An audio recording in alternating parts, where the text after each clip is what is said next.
8월 9일입니다. 이사야서 60장 1절에서 22절까지 말씀입니다. 이사야 선지자는 여러 번 메시아, 주님의 종이 와서 예루살렘을 구원하실 것이다 라고 선포했는데, 드디어 그 은혜의 때가 왔다고 선포합니다. 예루살렘아 일어나서 빛을 비추어라. 구원의 빛이 너에게 비추었으며 주님의 영광이 아침에처럼 너희 위에 떠올랐다. 그렇지만 동시에 세상의 다른 곳은 여전히 어둠에 덮여 있다고 말합니다.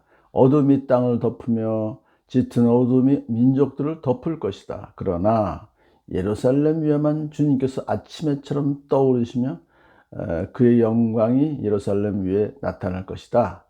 이 선포는 우선적으로는 바벨론에서 포로로 돌아옴으로 성취되었지만, 그 다음에는 예수님께서 오심으로 이것이 이제 성취가 된 거죠. 자, 포로에서 돌아온 예루살렘 하나님의 백성들은 이제 예루살렘에서 공식적으로 예배를 통해서 주님을 경배하게 되었고요. 또 주님께서는 친히 그의 백성들을 만나 주시고 치유해 주셨습니다. 주님의 통치가 성전을 통해서 이루어지고 있었던 것이죠.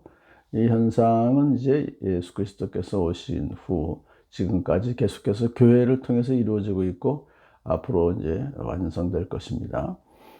자, 이방 나라들이 너의 빛을 보고 찾아오고, 이것은 이제 지금으로 말하면 교회로 여러 세계 민족들이 찾아오는 것이죠. 뭇 왕이 떠오르는 광명을 보고 너에게로 올 것이다. 사방에서 사람들이 몰려올 것이다. 이 일은 예수님 재림 때까지 계속될 것입니다. 오늘도 세계 선교가 활발하게 이루어지고 있습니다. 그때 이것을 보는 너의 얼굴에는 기쁨이 넘치고 기쁨에 벅찬 가슴은 터질 것이다. 뿐만 아니라 풍부한 재물이 백길로 너에게로 오며 이방 나라의 재산이 너에게로 올 것이다. 메시아 그리스도의 통치가 시작되면 이방인들의 전 세계의 재산들이 교회로 이제 들어와서 거기를 거룩한 용도로 사용될 것입니다. 외국에서 금과 유향을 가지고 와서 주님께서 하신 일을 찬양할 것이다. 메시아를 믿고 구원 대회에 참여한 세계 사람들이 이제 하나님을 찬양하게 될 것이다. 많은 이방 사람들이 교회로 몰려올 것이다. 그들이 하나님의 이름을 높이려고 거룩하신 하나님께 드리려고 은과 금과 함께 그것을 싣고 온다. 계속해서 그렇게 강조를 합니다. 이방 사람들이 하나님 예수님을 섬기기 위해서 교회로 몰려올 것이다. 우선 1차적인 그 예언이 성취된 것은 이제 바벨론에서 포로로 돌아온 이제 이스라엘 백성들. 그런데 이방 자손이 너의 성벽을 쌓으며 그들의 왕들이 너를 섬길 것이다. 이방 사람들이 가지고 온 재물들로 예루살렘 성벽을 쌓는데 그것을 사용할 것이고, 이방 왕들은 그것을 후원해 줄 것이다. 그렇게 말하죠. 그런 것이 모두 하나님께서 이스라엘을 긍휼히 여기셔서 은혜를 베푸셨기 때문에 가능한 일인 것입니다. 여기서 성벽을 이방인들이 쌓는다, 이 말은 결국은 이방인들이 예루살렘, 영적 예루살렘, 곧 교회를 섬기는 일에 협력하고 하나님의 백성들이 누리는 특권에 동참할 것이다. 지금으로 말하면 교회를 통해서 이루어지고 있는 것이 되십니다. 내 성문은 언제나 열려 있어서 밤낮으로 닫히지 않을 것이다. 교회 문이 항상 열려 있죠. 그래서 예수를 믿으려고 하는 사람, 또 예수를 믿는 자들이 교회로 들어올 수가 있습니다. 누구든지. 이방 왕들이 사로잡혀서 너에게로 끌려올 것이다. 너를 섬기지 않는 민족과 나라는 망하고 그런 이방 나라들은 반드시 황폐해질 것이다. 그러니까 하나님의 보호 아래 있는 언약 백성들을 대적하는 것은 곧 하나님을 대적하는 것이기 때문에 하나님께서 그런 이방 나라들을 징벌하셔서 그 왕들을 이렇게 사로잡고 그리고 황폐하게 만드실 것이다. 그렇게 이제 예언하시는 것이죠. 너를 괴롭히던 자들의 자손이 몸을 굽히고 너에게로 나오며 너를 멸시하던 자들이 모든 너의 발 아래 엎드려서 너를 주님의 도성 이스라엘의 거룩하신 분의 시온이라고 부를 것이다. 이건 영적인 그런 변화가 일어날 것이다 그러죠. 그 이방 사람들이 또 괴롭히던 자리 자손들이 시온 앞에서 기꺼이 낮아질 것이고, 하나님 앞에서 낮아진다는 것은 그들이 이 시온의 특권과 기쁨에 동참하기 위해서 자발적으로 자신을 낮추고 그리고 이제 하나님 앞에 오실 것이다.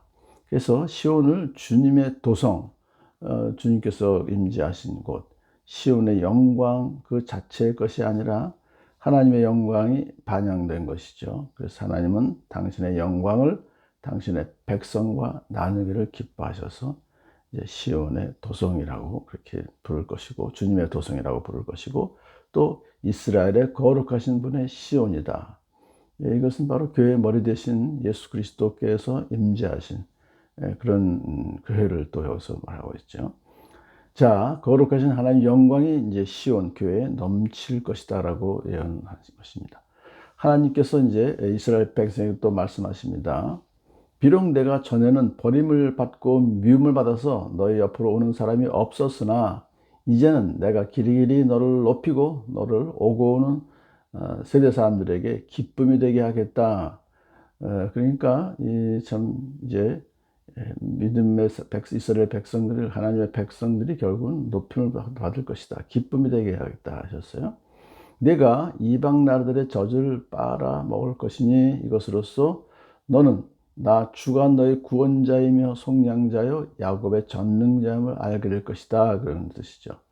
그러니까 하나님의 백성들이 하나님께 버림받았던 기간이 있었습니다만 그것이 끝나고 하나님께서 그들을 이제 회복시켜 주셔서 그들을 높이시고 또 이방 사람들의 물적 지원과 조력을 받게 하신다. 그런 것입니다. 하나님의 언약 백성들은 그것을 보고 하나님이 다 자기들의 구원자이시며 속량자이시며 전능하신 분임을 알게 될 것이다. 이어서 이사야는 하나님께서 언약 백성을 위해서 어떤 일이 이루어질 것인가를 이렇게 말하죠. 이것은 결국은 예수 그리스도의 사역으로 인해서 이제 생긴 교회를 통해서 이루어질 것이죠. 이제 하나님께서 이렇게 말하십니다. 내가 평화를 너의 감독자로 세우며 의를 너의 지배자로 세우겠다. 평화와 의가 하나님의 도성, 결국은 시온, 교회의 통치 원칙이 될 것이다. 그런 것이죠. 이것들은 인간 스스로 가질 수 있는 성품들이 아닙니다. 평화와 의는 하나님의 은혜로 이것이 주어지는 것이죠. 다시는 너희 땅에서 폭행 소문이 들어오지 않을 것이다. 너는 너의 성벽을 구원이라고 부르고 너의 성문을 찬송이라고 부를 것이다. 이 성문으로 들어가는 사람, 바로 성문은 예수 그리스도죠. 예수 그리스도를 믿고 들어오는 사람은 구원을 경험하는 자들이고 자기의 유익을 구하지 않고 일심으로 주님을 찬양하게 될 것이다. 오직 주님께서 너의 영원한 빛이 되시고 하나님께서 너의 영광이 되실 것이다. 그랬어요. 주님께서 몸소 너의 영원한 빛이 되시며 내 곡하는 우는 날도 끝이 날 것이다. 이 예언은 완전히 성취될 것은, 물론 예수님의 이제 오심으로 일단은 부분적으로 성취가 됐습니다. 완전한 성취는 새 하늘과 새 땅에서 이렇게 곡하는 날도 끝이 날 것이다. 울음도 다 사라질 것이다 하는 것이죠. 너의 백성이 모두 시민권을 얻고 땅을 영원히 차지할 것이다. 그들은 주님의 영광을 나타내라고 만든 주님의 작품이다. 그러니까 저와 여러분은 모두 하늘나라의 시민권을 받은 자요.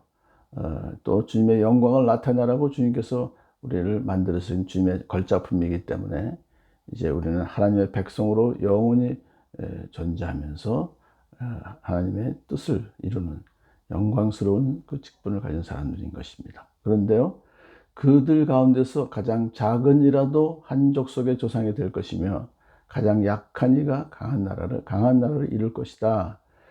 숫자가 비록 적더라도 큰 영향력을 발휘하게 될 것이다. 교회가 그것을 미리 예언하고 있습니다. 이 예언은 오순절 이후에 예수님의 소수의 제자들이 로마 제국을 흔들었고 지금도 온 지구촌에 바로 적은 무리의 크리스찬들이 온 세상에 많은 영향력을 끼치고 있는 것입니다.